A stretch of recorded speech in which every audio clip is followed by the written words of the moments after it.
So when you say, give me agency, you are already giving up agency by the very definition of the term. Is that making sense? I have written an article on high agency, and that will describe both the skills and the traits required to be a high agency PM. It can be learned, but it cannot be taught.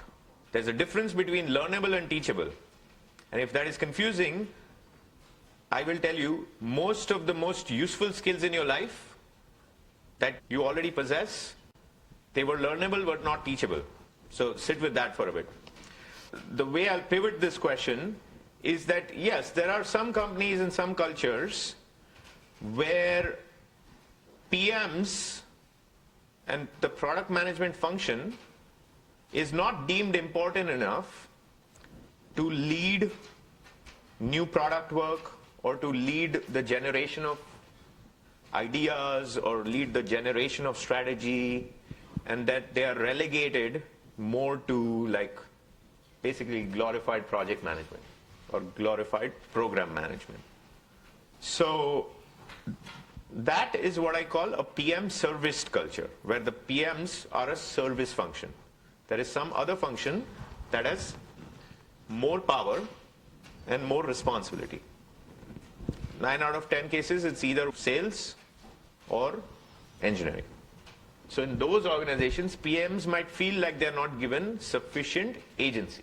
Now, if you join as a senior PM and there's like 500, 1,000 PMs in there, you can't change the entire culture. You will not be able to change the entire culture of the entire organization.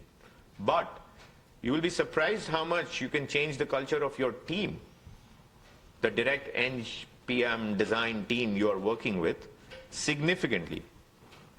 And the manner in which you get that agency, even though the culture is not optimized for that agency, is by showing very high degree of competence. And that requires skill, it requires hard work, right? So it is possible to do, but it is an uphill battle that you'll be fighting, and you have to build that credibility where you have none. On the other hand, on the other extreme, there are organizations which are PM dominated, where if you have the PM title, you call the shots regardless of your competence. Meaning even an incompetent PM gets to call the shots. Those are also not fun to work at. PM sometimes want to work at those kinds of companies. Those are not fun either. They generally do not produce winning products.